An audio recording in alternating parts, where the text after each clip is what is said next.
Boxing Ego here. If you like this video, make sure you hit the like button and also subscribe to the channel and hit the bell icon on the top of your screen to get notified when the latest new content drops.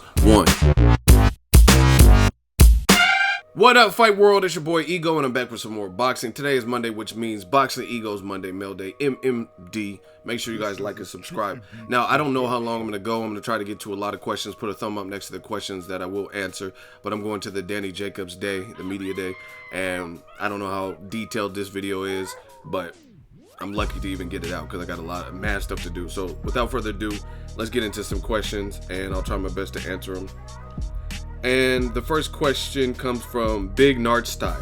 Congrats, Ego, on your new collab opportunity with Showtime Boxing. Well and truly deserved. Thank you. I understand you won't be able to go into much detail at this stage, but I was wondering how soon could we expect to see the fruits from this new collab?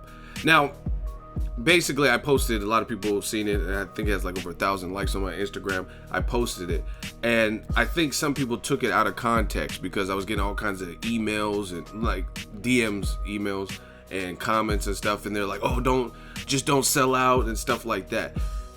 I'm not going anywhere in terms of, like, I don't work for Showtime. The deal from Showtime, it's not like some major, I'm not Paulie Malignaggi where they're bringing me on board and flying me out to all their fights. It's nothing like that. It's Showtime Boxing emailed me and reached out to me and said, basically, your channel's popping, you're popping. They didn't say popping, but you guys get it. They said you're an influencer, and we would like to establish opportunities for you to help promote some fights, just like advertising, like kind of buying advertising space. So just to clear the air, a lot of people are thinking like I'm Paulie Malignaggi, I'm on his level, or I'm gonna be doing the telecast. It's nothing like that. They just obviously reached out. I didn't reach out to them. And in my post, I wrote a long caption about it, and it just feels good because one, Showtime is killing in 2017. Lots of great fights this week, like you guys seen in the title of the question video. Broner versus Granados, a Showtime card with Lamont Peterson and Keith Thurman's mandatory David Avanesian. And then you have another barn burner fight, Marcus Brown, Olympian, versus Thomas Top Dog Williams, coming off of a stoppage loss to Adonis Stevenson, but still a good fighter. And Showtime's doing this thing, so it feels good to get recognized. But just to clear the air, a lot of people have questions, like they think that I'm gonna video edit. Like, money talks, it just depends. But this is paid work from Showtime, so they reached out to me for paid work. It's just, I don't know the details of it, and it's not even something I've even committed to. They just asked me to respond and wanted to fish, I guess, to see if I was interested. But you guys seen the clip of the email, and it says Dear Boxing Ego or whatever the situation. But that is the entirety. It's nothing I've even committed to. A lot of people are worried, oh, don't let them change you or keep your sense of humor. It's nothing like that. It's not a deal where like I'm on their payroll. My paychecks still say Google, YouTube at the top of it. You know what I mean? I'm still my own boss. I can still talk about HBO fights, Showtime fights. It's not like I'm exclusive to them. They basically see that I have my insight, my impressions, my reach, and they reached out to me for some promotional things. So we'll see where it goes and see how it handles. But that is the deal for those on YouTube who maybe don't follow me on Instagram, or even the people who had questions.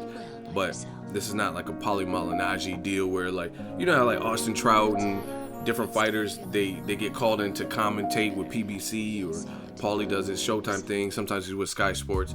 Those guys have, like, I'm sure, contracts. This is not no contract through Showtime. They just seen the movement, they've seen the brand, and they've seen the strength of the brand. So they reached out to me, hollered, and since I have a fan base and fans, they wanted to do some advertising, promo stuff with me. So we'll see what happens, and that's the details of it. First question, or next question, is James Lopez. Hey, Ego, I watched a couple of videos where Abel said Triple G hits harder than any light heavy out there, but he never dropped Kell Brook, a strong, good welterweight. You think his power is all hype? I mean, David Tua was smaller than Triple G height and hit much harder than most heavyweights. Do you think Danny Jacobs has more one-punch power than Triple G? Now, this is just my opinion. No shade to Abel Sanchez. He's a good trainer. Met the dude. But he's gonna promote his fighter, point blank, period. So he's gonna say whatever. Sometimes he says stuff just like anybody else, and I don't agree with it. I don't think it makes sense to me, you know what I mean? But to each his own. That's how he feels. That's his fighter. So of course, like when I'm looking at Triple G Canelo, for example, I understand the Triple G side of certain things, certain issues, and I understand the Canelo side of certain issues because I'm neutral. I don't have no allegiance. I don't get paid from K2. I don't get paid from Team Canelo. You know what I'm saying? So I can tell my honest, unadulterated opinion. You know what I mean? But sometimes you get trainers like Freddie Roach. Of course, he's gonna say Cotto is gonna knock out Canelo because that's what he do. Me, I don't know. I'm not a trainer, but I can't picture myself just going overboard with it. You know what I'm saying? Like, if I don't think Cotto's gonna knock Canelo out, I'm not gonna say I would turncoat and not support my fighter or believe in him, but I wouldn't be like, oh, I'm betting my house and Canelo's getting knocked out. I would just say something like Cotto has to box smart, but he has more than enough experience. He has a killer left hook. Canelo's tough, but my guy got the goods. You know what I mean? I'm not gonna say I'm betting my house and I'll bet the underwear I'm wearing. I'll walk around naked if I lose. I'm not doing all that. That's me. So sometimes Abel says little things and whatever. He hits harder than any light heavyweight. I mean, that's hard. I mean, how can you? The only light heavyweight that I know he was even working with that was the elite is Sergey Kovalev. So maybe you did mitts with him and you could feel the difference in power. I don't know. But from what I heard, Kovalev came into he wasn't even really in shape, and this was before he was a champion years ago. So I don't know. I don't know that. You know what I mean? I've never been punched by Triple G or the light heavyweights, but I mean, looking at Artur Beterbiev, that looked like that dude like hits to me. You know what I mean? Adonis Stevenson got smoke. You see, like that left hand will leave you stretched. So I don't think Triple G is hitting harder than all of them single shot. But Triple G is very good. He's great at cutting off the ring. He strings together great punches, weird angles sometimes. Like what he hit Marco Antonio Rubio with, it was like a weird chopping trajectory that came down, and he still maintained his power. So he knows how to throw punches, right? He has good technique. I don't think he's hitting harder than every light heavyweight or whatever Abel said, if that's what he said. I don't see that. David Tua was a beast. That if you got caught with that left hook, you're probably dead. You know what I mean? Obviously, I'm being exaggerating, but still, David Tua got cracks. And there's different. And I've said this for a while. To me, I don't think that Triple G has Julian Jackson power. Am I saying Triple G is not a better fighter than Julian Jackson? No, that's not what I'm saying. I'm not saying Triple G doesn't have a better chin than Julian Jackson. I'm not even comparing their fight style. I'm talking about if you get hit flush with one Julian Jackson money punch and you get hit flush with one Triple G money punch, I think the reaction is going to be different. Like, you got to look at it. If you really look at Triple G, take all fanboyism and all bias and stuff, and this is not a slight to Triple G, but if you look at his win, who is he knocked out? Like, knocked out cold. The last person that comes to mind for me was Ishida, and that was a 154 pounder who beat all over the place James Kirkland, who left and Wolf for whatever reason, and then moved up to 160 for that fight. And you know what I mean? Who is Ishida? Like, who's he beat besides Kirkland? That's it? You know what I mean? And he was moving up 4 pounds. Of course he's going to get stretched. So, to me, I haven't seen that. But I've seen Julian Jackson destroy people where it looks like their eyes are rolling in the back of their head. Just crazy stuff. I've said this time and time again. When I see Deontay Wilder knockouts, when he knocks you out, it's scary. You know what I mean? Artur Spilka, he fought the Sergei Likowicz or whatever his name is, and the guy was spazzing on the ground on the canvas, like shaking, convulsing. He's convulsing. These are the results of 1,000 electric volts. Y'all don't know what that's from, but Triple G has power. Don't get it twisted. He can get you out of there, but a lot of them are TKOs, and it's like accumulation. I talked to Curtis Stevens personally. I interviewed him, and he says Triple G has solid power, but it's not like end of the world power, at least to me, even though he got stopped in that fight. You know what I mean? Fatigue sets in and stuff. And you've seen Curtis Stevens, I think he got stopped after the round, or I don't remember if it was a corner stoppage, but he was on his feet.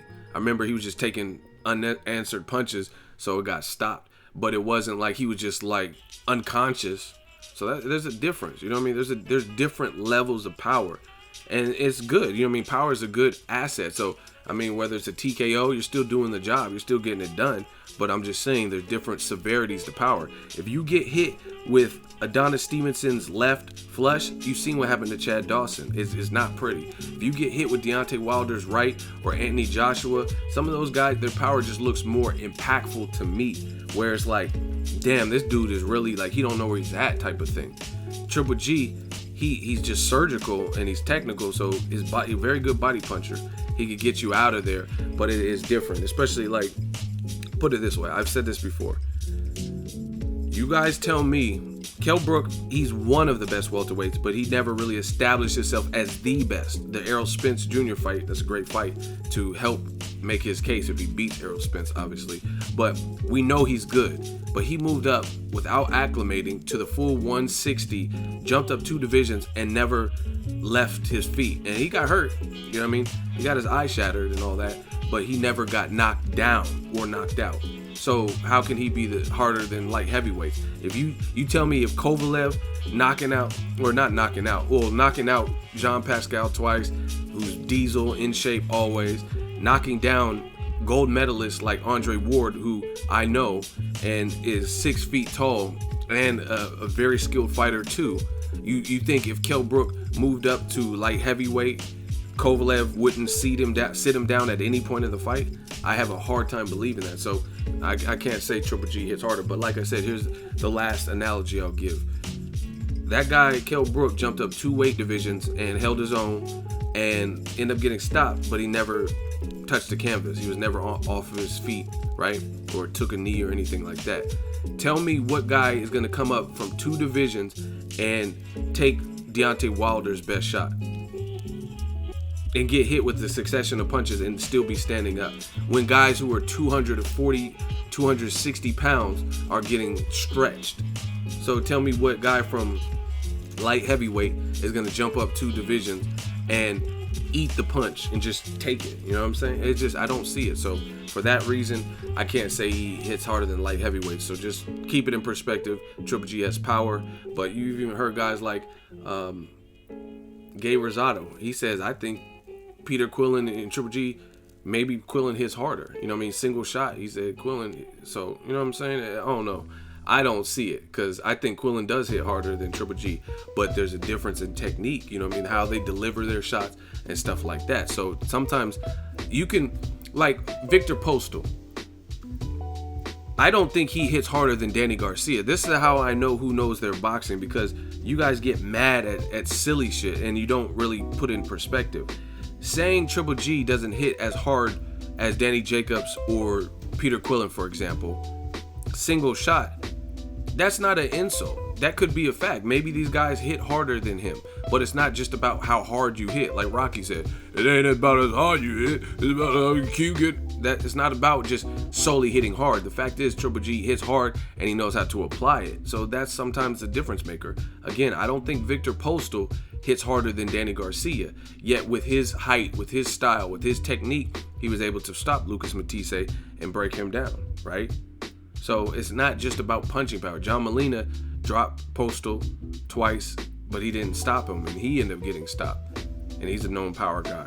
But Victor Postal was able to put it all together and stop Matthysse. So different fights, different styles. Multiple people can have power. It's just how you apply it too. Next question is from Hassan Yemen. Mikey Garcia versus Robert Easter, both skilled and talented champions. What do you think about a future matchup, unification between them? How big of a fight is it for both fighters? Who do you think is in favor of winning the fight, and why, or who has a slight edge to pull out the victory and why? And after watching the Easter Cruz fight, what do you think Robert Easter should work on? Wow, that's a good question. I've been calling for this fight well before Easter Jr. had a title, before Mikey Garcia just got a title and knocked out Dejan Zlaticanin. I covered that fight live. Great stuff. But I really don't know. To be honest, I don't know who would win. It's because realistically, I put things in perspective. I was at the Garcia Zlaticanin. It stole the show for me. I was like, wow, crazy knockout. He looked great, crazy jab. But you guys got to keep this in mind. no matter who the fighter is, styles make fights. And Dejan's Latishanen and his game plan and his style and his attributes physically, you have to factor that in. Dejan's Latishanen was visibly much shorter. I was at the weigh-in and everything, visibly much shorter than Mikey Garcia, right? So you have to, that's one factor. Another factor is how he fought. So when you look at a Robert Easter or Terrence Crawford, you can't say, oh, these guys are guaranteed gonna get knocked out by Mikey Garcia when they're both way taller than Dejan's Latishanen and they don't fight like him. And they don't have the same measurements as him. So you got to put everything in. For that reason, I really don't know. I mean, I could make a strong case for Mikey Garcia beating Robert Easter, but I can make a case for Robert Easter beating Mikey Garcia. At the end, time will tell. They're both champions, unifications. I love the fight, make the fight. I've been calling for the fight before they were even both champions. I just knew they were both in the lightweight division. I thought that would be great. And again, if Mikey Garcia did beat Robert Easter, it sets up a fight that Showtime, and I talked to Robert Garcia and asked him this personally with my question when I was interviewing him. He told me, he confirmed what I had already heard of Showtime mentioned that they want to build a fight with Broner and Mikey Garcia. So imagine that. Imagine if Mikey Garcia, I don't care who wins, you know what I mean? Mikey, met him, cool dude, interviewed him, and I met Robert Easter. It was at Ward Kovalev week. He was in Las Vegas, you know what I mean? Cool dude. So I don't care who wins. They're both talented. They're both great fighters. So if for some reason Mikey Garcia beats him, right, and unifies, that sets up a Broner fight nicely. You beat Lil Bro, Robert Easter. Now the Broner fight just becomes that much more appealing and appetizing and sells better, right? Just like when Marcos Maidana beat Lil Bro, Adrian Broner, and then went on to fight Floyd Mayweather, Big Bro. So I think that's a good backstory. But obviously if Robert Easter beats Mikey Garcia, who's undefeated, then that's a huge win for him. You know what I'm saying? So no matter any way you slice it, is good. It's good fight for boxing, and it's good for the winner's career, period. So I don't know who I'd pick. That is really that type of fight, which is why I want to see it. So I don't really have a favorite in the fight. I don't really give anyone the edge. I think they both can win it. It's just kind of game planning, when it happens, and things like that. And then the last part of your question, after watching the Easter Cruz fight, what do you think Robert Easter should work on? He did what he had to do and he won. But to me, I would say, especially if he's going to fight like a Mikey Garcia, sometimes I call it the Paul Williams syndrome. A guy who's very tall for his division, but he likes the inside fight, which is not a bad thing. That's, you know what I mean? You fight how you came up and how you want to scrap. But you got to be careful. Mikey Garcia is a technician and stuff like that. He showed a good jab versus Dejan's Latishanen. So he needs to learn when to inside fight. Like against Cruz, maybe he didn't feel a threat. So he would just have to keep working on that and keep showing the dynamic that he doesn't have to always inside fight or make it a rough dog fight. Get to some like boxing from the outside using his height. Just jab, triple jab, double jab, stuff like that. So I would say that's the only complaint or whatever that I think he could work on, is just use his height, because you're much taller than a lot of the lightweights. So you don't always have to get into an inside fight, and that's where he seems the most comfortable.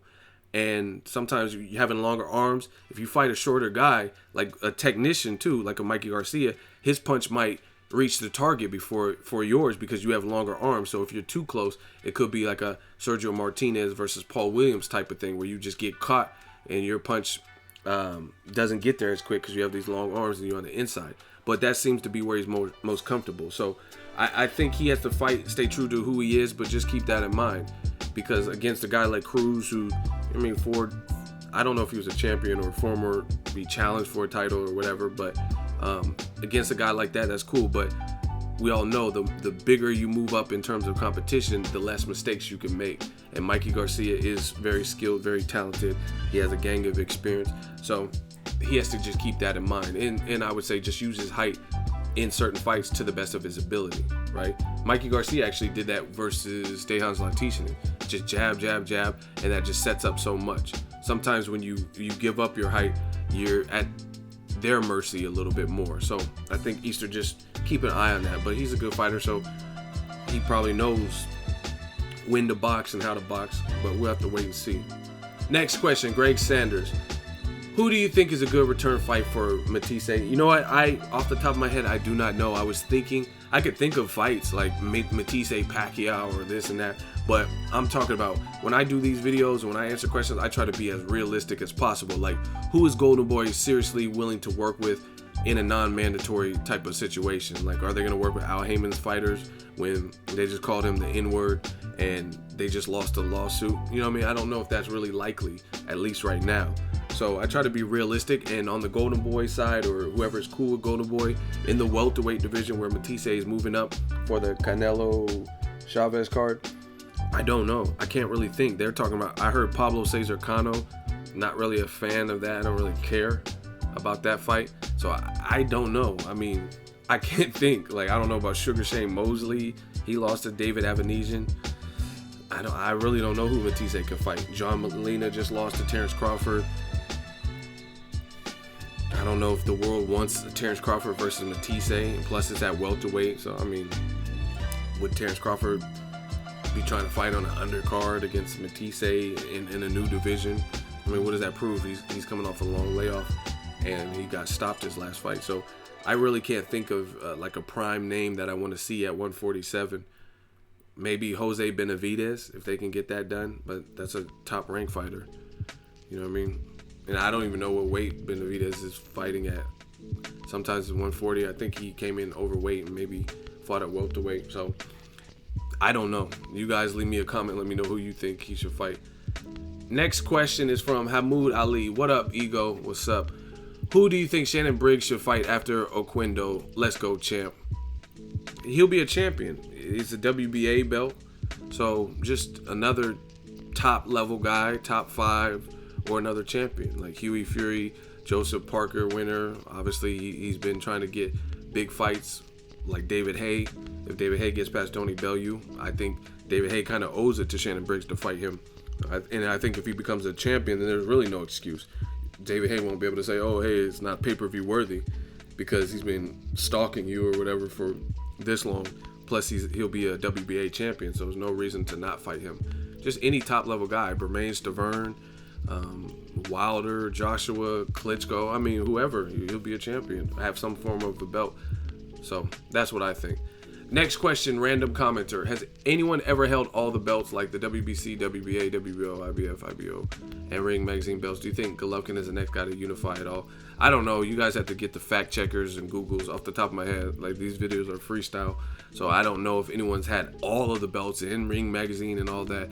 But Golovkin, he's certainly on the path. If he consolidates with Danny Jacobs, then the only belt that he really needs is Billy Joe Saunders' belt. So yeah, he got gifted one belt from Canelo. I was born right here. So yeah, he's probably the closest that I can think of to unifying in the divisions, the different divisions. Next question is from Chemo. What's up, Ego? What up? I really enjoy the channel and all the content you put out, especially your 50 Cent impersonations, LOL. You gotta do something, babe. Thank you. But I actually was wondering, since you're a big fan of music and big on strong lyricism, definitely, do you ever watch or pay attention to battle rap? Guys like Loaded Lux, Charlie Clips, Hollow the Dawn, just to name a few good ones. Yeah, I was real big on the battle scene. I don't know some of the new cats. You know what I mean? I catch some of them, like Disaster when he battled Cassidy and stuff like that. Troy King showed me a few. So I don't know all the dudes. I know some of them, like Sue Surf and all these guys. But I used to be real big on the battle. Like when Smack was coming out, them battle rap dudes are crazy talented. Like some of the stuff in the schemes and concepts they come out with, like even Conceited, like slow it down, I just dissed you. And then he'll flip and have like a double entendre, triple entendre type of scheme. That's all dope, man. I like that. Only problem I have with battle rappers is, like, I feel like 9 out of 10 of them be saying the illest shit in the battles, but when it comes to actually making music, like real songs, they never just sound like stuff on the radio. They never sound good. So I think it's sometimes hard for the battle rappers to shake the battle rap mentality. You know what I'm saying? Like, if you look at great song makers and rappers, like let's say a Busta Rhymes. Busta Rhymes, he could freak any type of song. He could do like a hood, like song. He can do like that song with Rick James that's kind of like introspective, make you think. He could do a grimy song with Raekwon. He can have fun with Eminem and just show his like vocab and his lyricism, right? But he can also do songs with Mariah Carey. Baby, if you give it to me, I give it to you. I know it's you. You know what I'm saying? He can do that. Hit you with no delaying, so what you saying, yo? Baby, just tell me just how you feel. We living it and just giving it to you real, baby. Come on. Every time we're crossing the borderline, we're giving it to you, making you feel fine. Turn the heater. Better believe we gon' shine, make your body wine, baby. The pleasure is all mine. You know, he could do all that. Some of those battle rapper dudes are like one-dimensional and they're like stuck on, like, you can't be on a track like with Mariah Carey and like, man, I cocked a Desi. I cocked two, hit you for your Prezi and Bezzy, dog. You know what I'm saying? Like, you can't be talking about the same, like, all this, like, shoot 'em up shit. All that shoot 'em up shit y'all be talking? Like, you can't, it's not gonna, that's not like a radio song with like she's singing like a nice little chorus. Or Beyonce, you know what I mean? Like, man, I ride for Beyonce. I clap two, pull the 4-4, clap you and your fiance, dog. Like, you know what I'm saying? You can't, you have to get out that battle rap mode. Like, man, I serve nicks and dimes. I cock 6 for shine. Like, you got to take that out. You know what I'm saying? And that's the biggest, I guess, complaint with battle rappers is like they be like too tough and they always want to have that like rap. Like, you know what I mean? Like, who'd you just say that was dope? Oh, Hollow the Don. He's dope, but he be like, the way he battle raps is cool for battle rapping, but you can't be screaming like that on like radio songs. Like, people aren't gonna dance to that. He'd be like Robert De Niro, Al Pacino will chase you for the heat. You know what I'm saying? That's not really a radio friendly song. So you gotta know how to mix it up, I guess you could say. Next question, fighting_pride. Yo, Ego, do you know where Andre Dirrell, Frankie Gomez, Omar Figueroa, and Rances Barthelemy have been? Damn. Dirrell, I caught up with him in November in Vegas. He's in shape. He's just training. His brother just had a fight. He's just waiting. I think he was kind of trying to check out the Badu Jack versus James DeGale. He wants a rematch.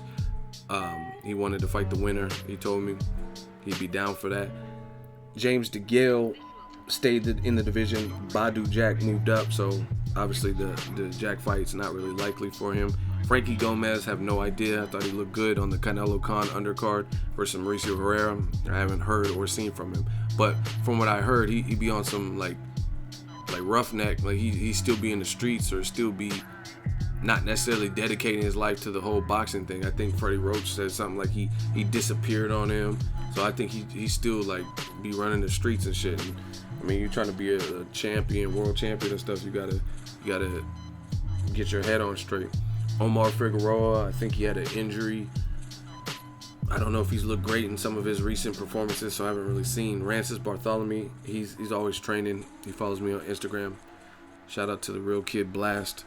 And he's in shape. He's ready. His brother just had a fight, and I don't know when he's coming back, but he's looking to come back. So that's kind of freestyle of what I know. Next question, something special. Yo, Ego, 2 questions. What's your thoughts on how Canelo versus Maidana fight would have played out? Who do you think would win, Canelo? Second, why do you think Ali is considered the greatest of all time when he believes Sugar Ray Robinson was the greatest of all time pay-per-view? First question, I think Canelo, just because of really the size. You know what I mean? Maidana is definitely, he's one of my favorites actually. Like, I like how he scraps and I like his mentality. But I think his deficiencies in terms of, I think he's probably shorter than Canelo. I don't know. I don't think that's a good fight for him at 55. I think that's Canelo's territory. Canelo does good with come forward fighters and has probably more of a slicker defense. I don't know. I would pick Canelo. That's just the best way to put it. I mean, it could be exciting and stuff, but guys like Victor Ortiz were linked to fight Canelo. I don't think those would be good fights for, you don't want to be moving up plus fighting a good fighter like Canelo with that style. You know what I mean? If you're just going to come forward, you might get chopped up. Second, why is Ali considered the greatest? I mean, it's just a personal. It's just like a pound for pound list. It's what you like. And I think Ali, he embodies something bigger than just boxing. So people factor that in. Like, I could think of a ton of Ali quotes that you could live your life on, based on, you know what I mean? Like, oh, the hard work was done in the gym, and I hated every moment of training. Fight like a butterfly, sting like a bee, or float like a butterfly, sting like a bee. All these things, you know what I'm saying? So he just transcended the world of boxing. Ray Robinson is a great fighter, but he's not as revered as, like, you know what I mean, pictures with him and Elvis Presley, the Beatles, and he's not as iconic, like, where everybody knows the face. Like, if I show a picture of Ali and I show a picture, or if I wore a Ray Robinson shirt and an Ali shirt, people will be like, oh, nice Ali shirt. But they're not gonna, unless you watch boxing and know your shit, they're not gonna be, oh, Sugar Ray Robinson. You know what I'm saying? Like a casual. So I think that's probably why. That's what people like. Ali stood for something, dodged the draft, and he was a good fighter. And he's just remembered. So, I mean, even though his idol was Ray Robinson, that's who the people like. He's the people's champ. Memorable fights and stuff like that. Plus, Ray Robinson fought at a time where it wasn't as, I don't know, like some of Ray Robinson's fights you can't even see. You know what I'm saying? You can't even watch them because they weren't recorded or whatever. Or they're recorded on a potato. You know what I'm saying? So, it's hard to, you know what I mean? Real boxing heads might be like, oh, Ray Robinson's the greatest because they studied him and heard all the stories and stuff. But a lot of people, seeing is believing. And you could at least see a lot of Muhammad Ali's training and the Foreman fights and stuff like that. His fight with Frazier, you could find those and see those. And even if it's black and white or whatever, you can still see it. Ray Robinson, some of the guys you don't even know who they are. And you can't find those fights. So that's the best way I can think of. Next question, Owen Brown. Ego. We hear about a lot of great matchup scenarios for Guillermo Rigondeaux in weight classes between 115 and 130 with guys like Lomachenko, Romachenko, Zito, Gonzalez, Santa Cruz, Maidana, Frampton, Selby, but never a mention of a potential fight between Gary Russell and Rigo, which I think would be a great fight between two of the best, most skilled and avoided fighters in boxing. Yeah, it's definitely a good fight. Tough fight because, honestly, north of 122, Rigondeaux is always going to be outweighed and outsized. Those guys are bigger. Like, you could see an inherent difference at the guys at 126, 130. So he's going to have to overcome that. And Gary Russell has speed. It's a great fight. I don't know that it's logical. Rock Nation, Gary Russell being with Heyman, I don't know if they really have produced any major fights like that. Plus, I think Rigondeaux at his age, he's looking for probably the big fights that people will give him instant gratification for. If you beat Carl Frampton or Leo Santa Cruz, maybe their names, because they've been a little bit more active and stuff than Gary Russell, their names might hold more weight. Or even Abner Maidana, you know what I mean? Because we're at least seeing them fight more frequently, and they may have bigger fan bases for that reason. So it's a good fight. It's just I don't know if it's likely. Next question for FTW. Ego, do you think Holly Holm's career is over after the 3 straight losses? What's next for her? If she would have lost in a worse fashion, possibly, like she got stretched and knocked out, maybe. But I don't think off of that performance, because I think people want to see the rematch. You know what I mean? And if you go on Twitter, immediately after the fight, girl fighters like Miesha Tate, Amanda Nunes, they all had Holly Holm winning. I did my post-fight, 20,000 plus views, and I had Holm winning. So that's just it. You know what I mean? I thought Jermaine. That's weird for me calling a girl Jermaine. I always think of the Jackson 5 and shit. Come on, Tito, Jermaine. I don't know why, but Jermaine did good in spots, but she was fighting kind of in spots. She spent a lot of time with her back on the cage, and I don't think that was her strong point. She had a pretty solid defense against her weakness, which is getting taken down, and she had a good takedown defense, but she was hurting Holm. But I would have liked to see more of that, more of pushing the pace. She was like too patient. She was fighting like the rounds were 10 minutes. You know what I'm saying? How she was taking so long to engage and like spots of like just stalking. You know what I mean? Like work your way on the inside. Like try to use some feints, head movement. Try to get on the inside because you were clearly hurting her. So based on that, myself, Holly Holm, or Amanda Nunes and Miesha Tate, different people like that, having Holm winning and some people screaming for robbery, I don't think her career's over based on that. Again, if she got beat down in an ugly fashion, then maybe. But since her first 2 losses were worse than that, because she was fighting a known like striker, Muay Thai, a good fighter who's good standing up, and it was competitive. Her other fight with the Svlenchenko or whatever, and then the other fight with Miesha Tate, she got put to sleep. So those were worse losses. This was competitive, where she was outworking her opponent, got hurt, but hurt her opponent at spots too. She kicked her in the fucking head, hit her with the left that buckled her. So I wouldn't say her career's over off that. She showed a lot of, and it was a new division too. She showed a lot of heart in that fight. And I thought she won a competitive razor thin fight. Well, not razor thin, but competitive fight. Next question, Otis Darjan.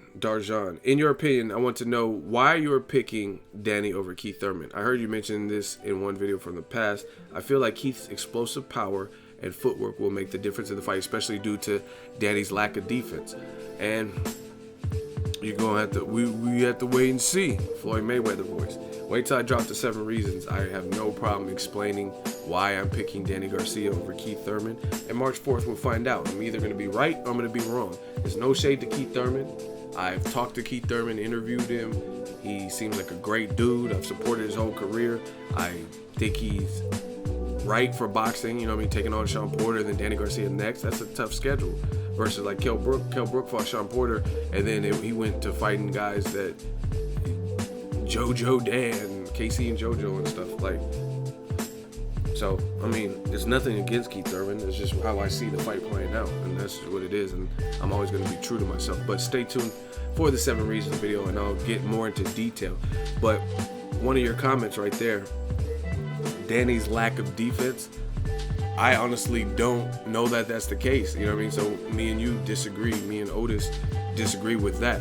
I don't know if Danny, I would probably say Danny Garcia has a better defense than Keith Thurman, me personally. But that's just me. So I'll explain more.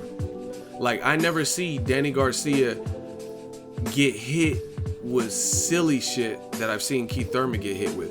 Like, I used to see Keith Thurman back straight up.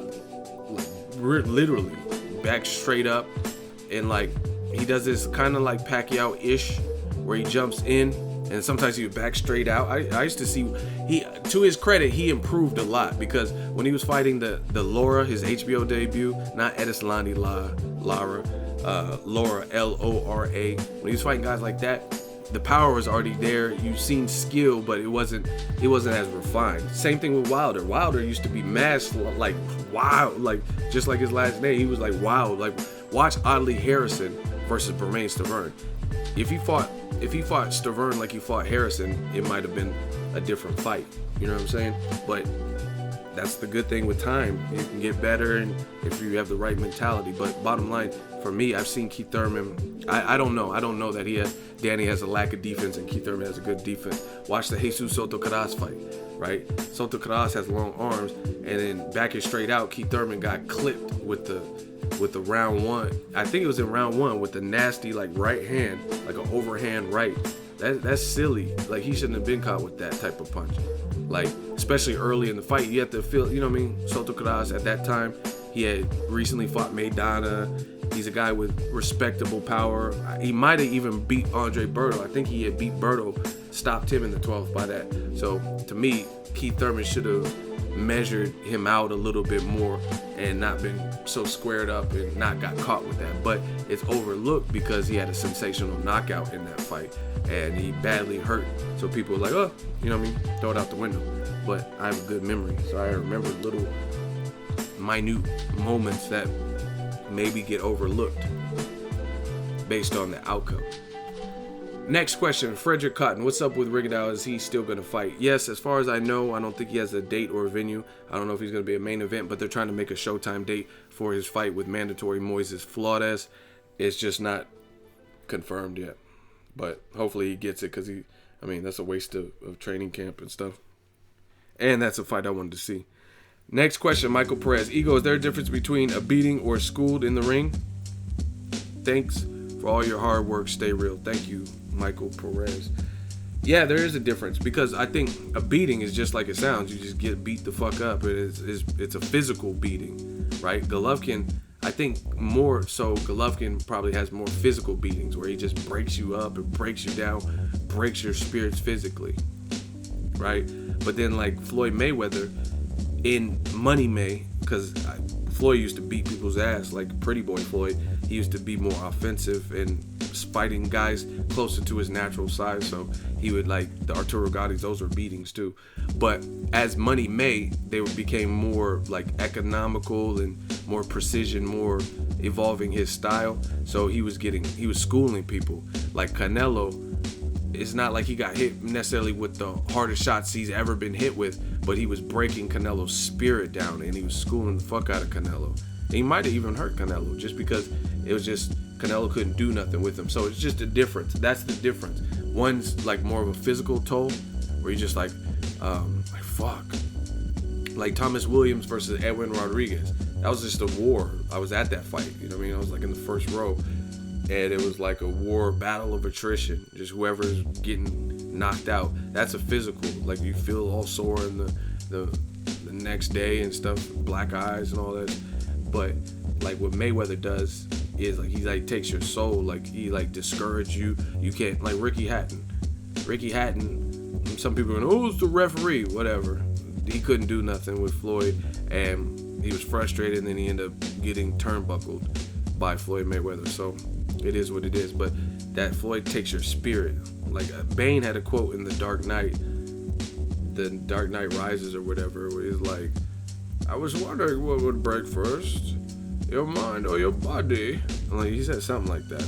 And that's kind of the difference to me. It's like the being beat is like you're getting beat up or you're in a war or something. But being schooled, you're just like, wow, you can't do nothing with them, and you're just like discouraged and frustrated, and you might even end up getting stopped because you can't do nothing, and you're like discouraged and like missing shots, that fatigues you, stuff like that. You'll get fatigued from missing. So when you start missing and stuff, the fatigue sets in, and then you can't do nothing with them. You're discouraged and no longer confident. You might get stopped that way too. So that's the best clinical definition for me. Next question, Jalen Tuggle. Hey, Ego, 2 questions.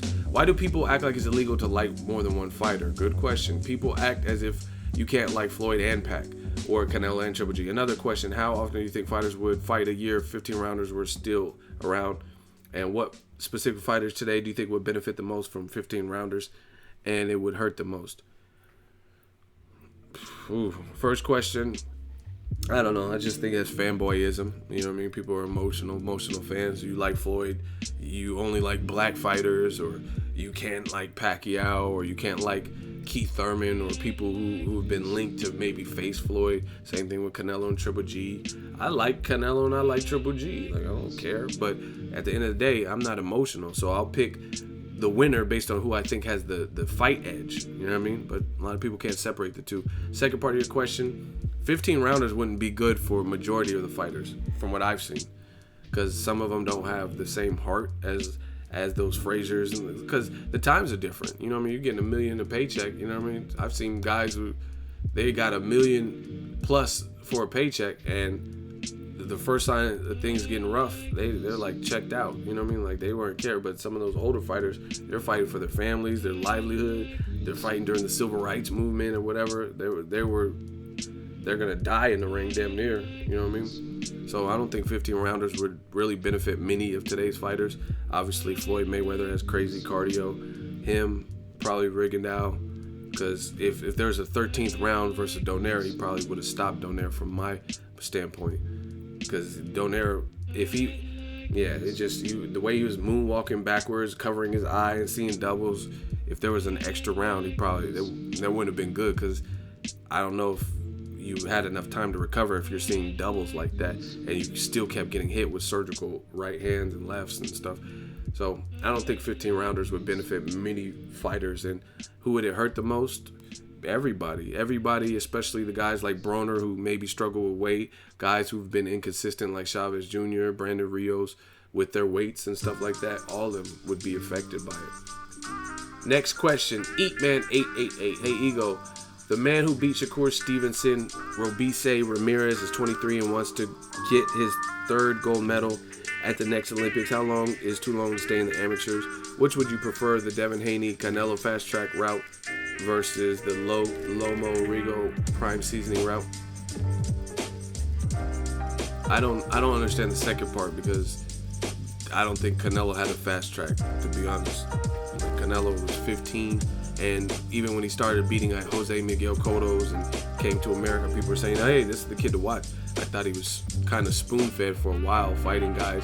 Okay, you beat Carlos Baldomir, you beat Shane Mosley, who was like 41, Baldomir was like 40, 41. You beat Ryan Rose, Matthew Hatton, Josecito Lopez, you know what I mean?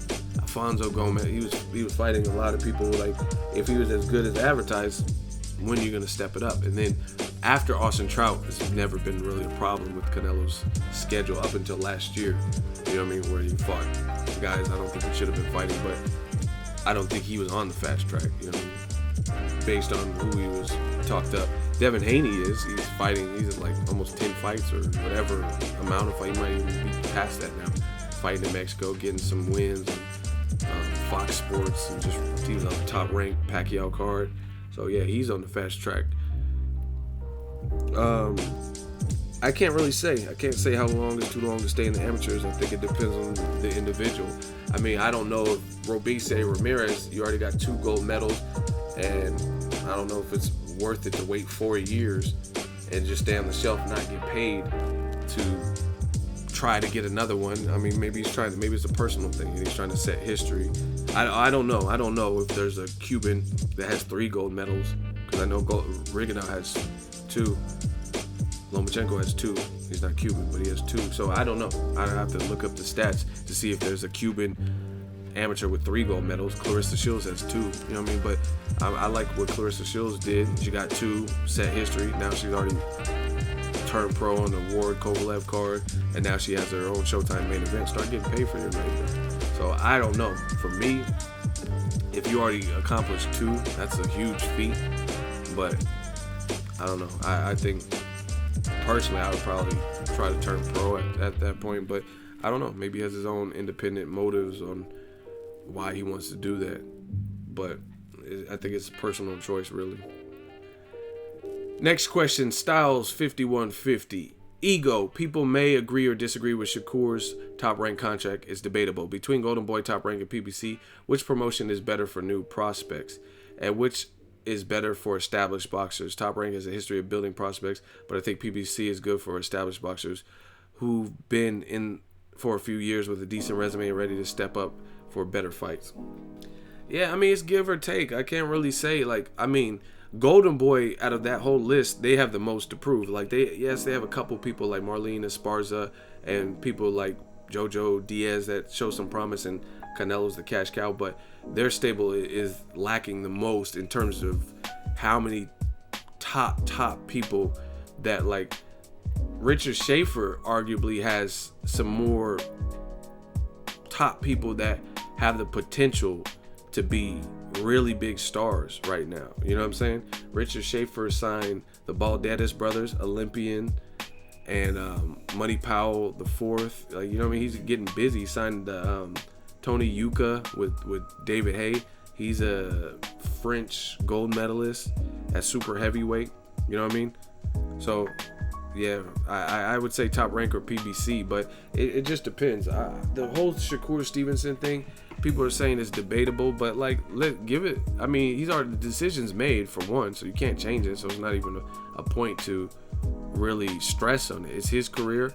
He's young. Maybe he has to learn. If Top Rank fucks him over, then hard lesson. You learn from it. You know what I mean? That's what people are trying to strip away. You can't strip away that, because it takes certain things and going through certain things to even get to the next level. So even if that did happen, maybe that happened. Like Shakur Stevenson getting a silver medal instead of a gold. Maybe if he got a gold, it wouldn't put his mind in a certain place. Mayweather was pissed when he got robbed in the Olympics. Roy Jones was pissed, and they used that as motivation to get to the next level. So, I mean, it's going to be written how it's supposed to be written. And I firmly believe that I think people have to go through certain things anyway. You know what I mean? Maybe the Top Rank thing works out beneficial the first time, but for other people it didn't work. Mayweather had to bounce and had to get out of and away from Bob Arum and Top Rank, and then he went on to be the highest paid athlete. So, you know what I mean? Same thing with De La Hoya and Cotto and Chavez and Mikey Garcia. So everybody's story is different. You know what I mean? Maybe losing all those people and people who went on to be big stars or cash cows, maybe Top Rank will start treating everybody equally or start putting more attention to the fighters that they think could carry the brand. I don't know, but at the end of the day, the decision is made and we'll just have to wait and see what happens. That's just how I look at it. So either way, even if Shakur Stevenson had to go through hard times with Top Rank, Mayweather did. You know what I mean? Maybe he wouldn't have been Money Mayweather if he didn't learn the business. He might not have learned the business. You guys get what I'm saying? He might not have took the time to partner with Al Heyman and learn the business without going through the Top Rank stage where he was dissatisfied and had to buy himself out of his contract. So if that's Shakur Stevenson, I just wish him the best of luck. You know what I mean? If that's the path he has to go through, then he's going to have to learn on his own terms. Next question. Andy Rosado. Hey, Ego, what do you think of Cotto versus Marquez? Marquez told Gope that the Cotto team reached out to him and said, I want to fight him for legacy, not for the money.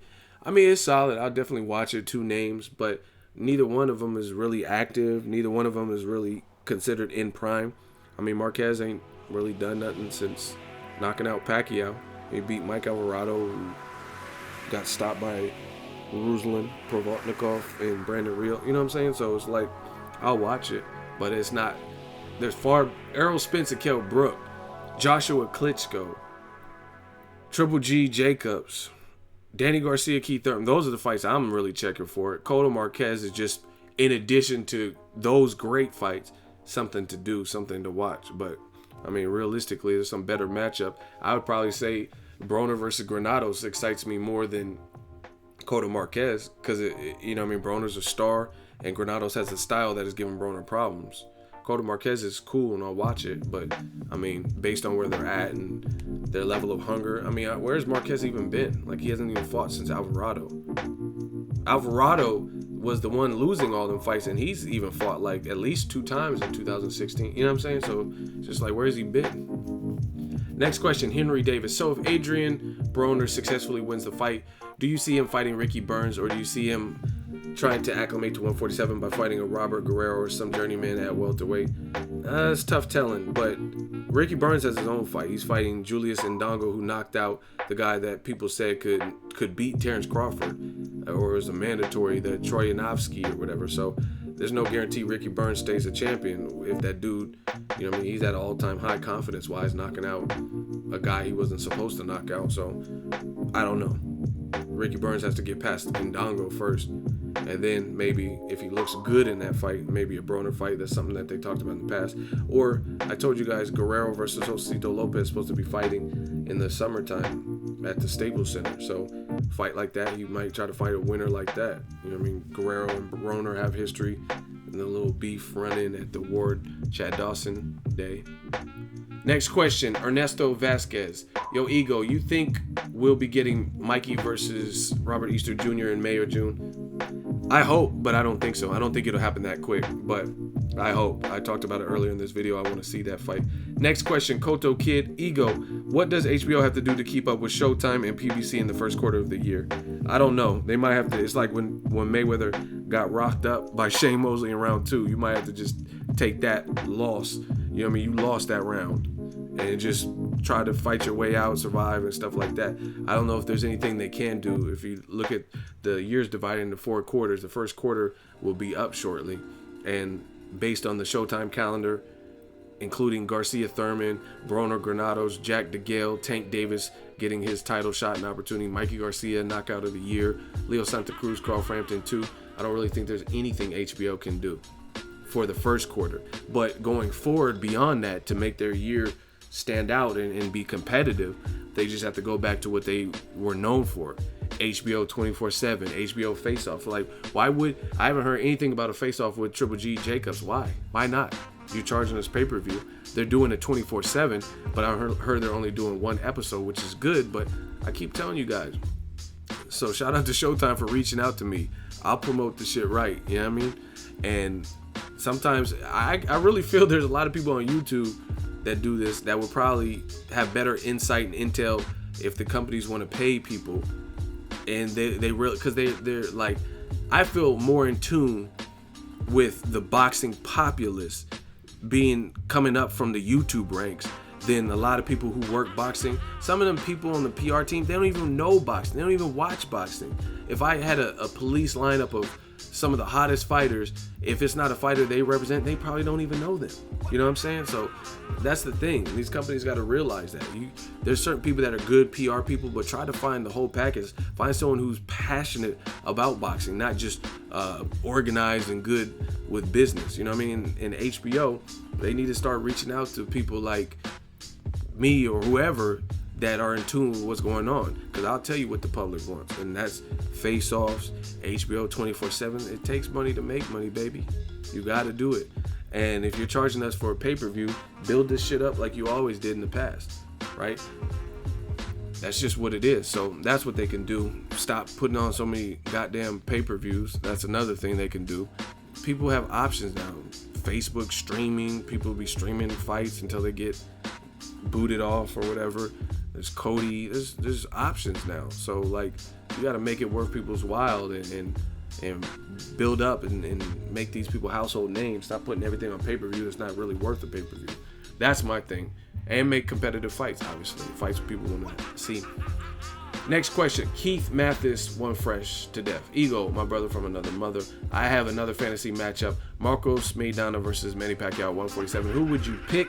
And also, have you ever met a famous boxer that was stuck up? It seems like all the famous boxers I met are very cool, humble, down-to-earth type guys. Fortunately for me, I'm just kind of getting started. I haven't been doing this since like the early 2000s or anything like that. I ain't met nobody that wasn't cool like that reached out. You know what I mean? I met a lot of boxers actually recently, and just chopping it up with them, showing them what I do and stuff. They gave me their numbers and things like that. So yeah, most of the time these boxers are real cool. I haven't met no like prima donna, like stuck up ass boxers, to be honest. And I'm not hiding or saving anybody. That's just really it. But you know what I mean? Maybe if I keep doing it, I'll run into someone who's like pompous or whatever. Maidana versus Pacquiao at 147. Timing. It really depends on the timing. Are we talking about Maidana that beat Broner and then where Pacquiao was at that time? I would probably favor Maidana, to be honest. Size differential, both awkward, both powerful. Pacquiao hasn't had a stoppage since 2009. But if it's the Pacquiao when he was running through guys, and Maidana when he was not training before Robert Garcia, before he improved his jab, things like that, then I would favor Pacquiao. So it really depends on what time piece they are, because I think Pacquiao, you could say he's declined, he's been knocked out before. So it just depends on what time you're talking about. Next question, Kota Kid, another one from him. Yo, Ego, what do you think is next for Sammy Vasquez? Even though the first fight between him and Collazo happened almost 2 weeks ago.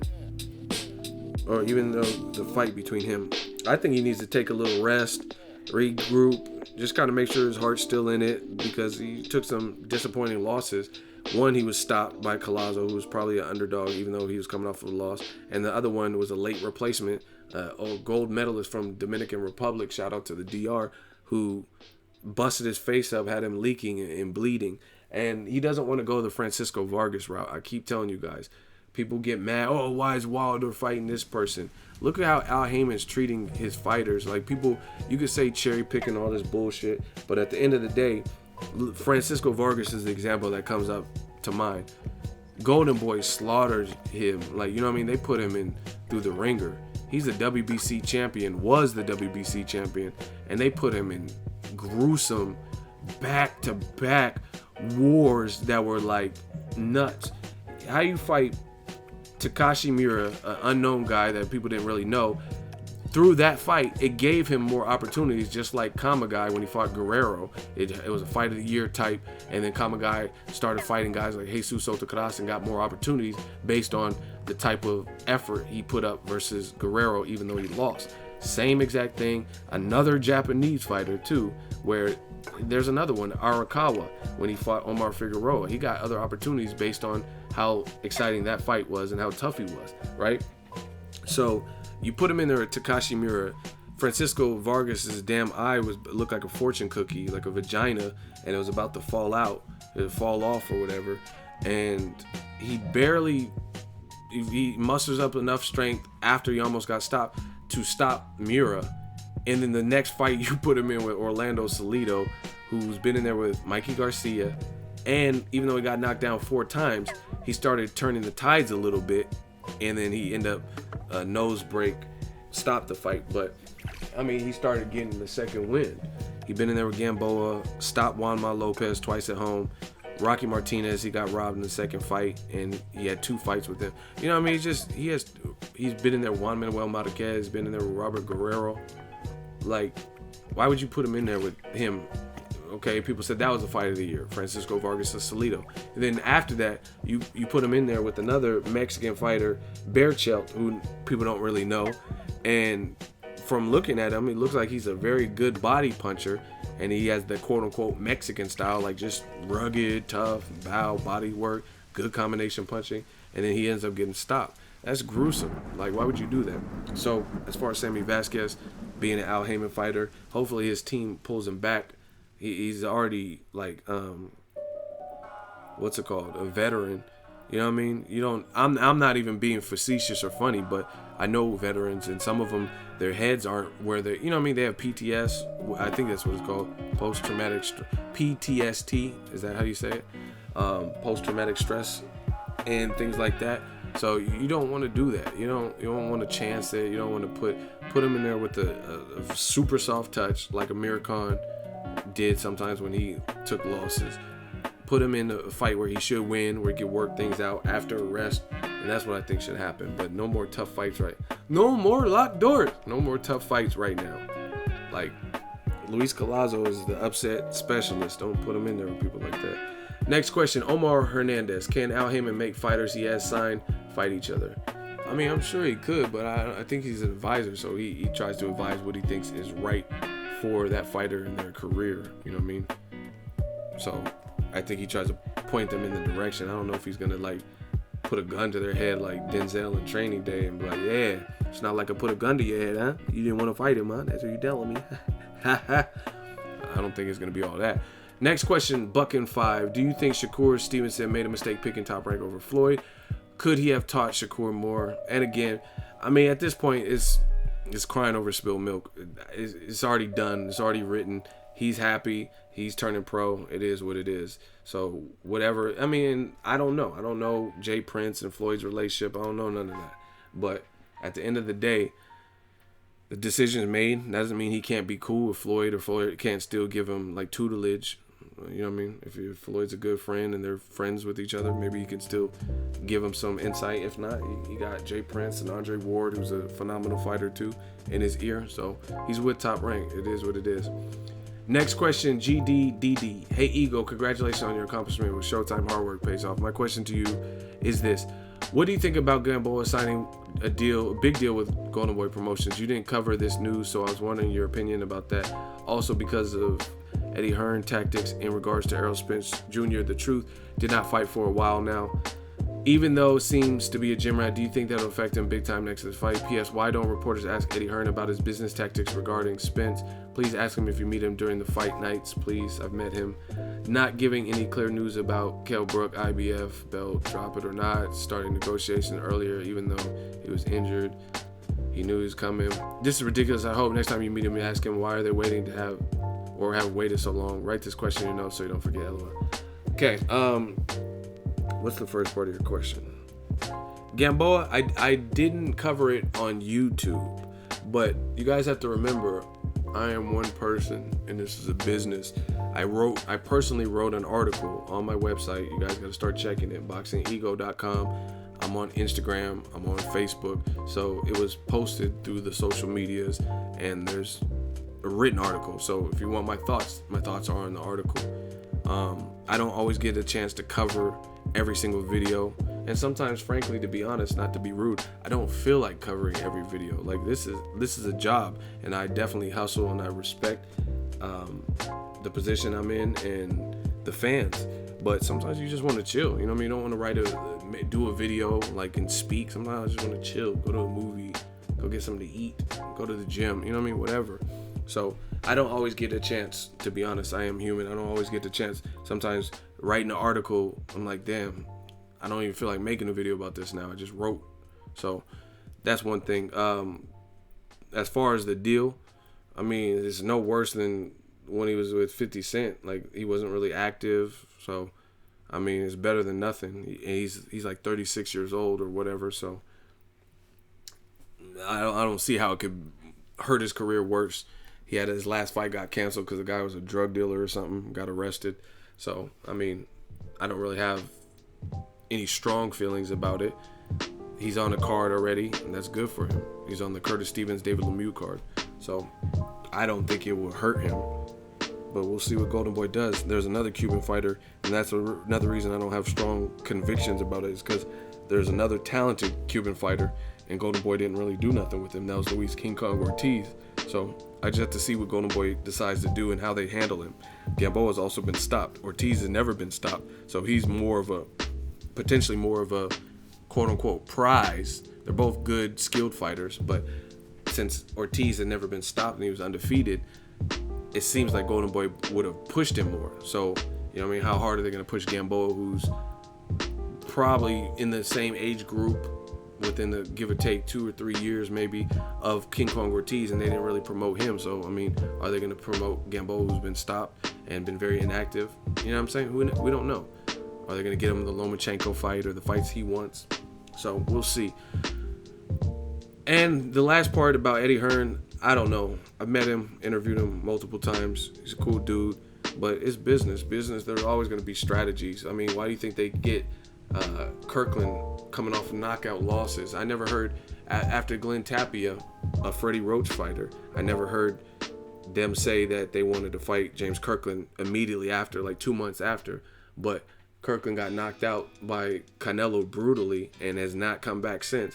Then that's when Cotto wanted to fight him, and unfortunately an injury prevented the fight.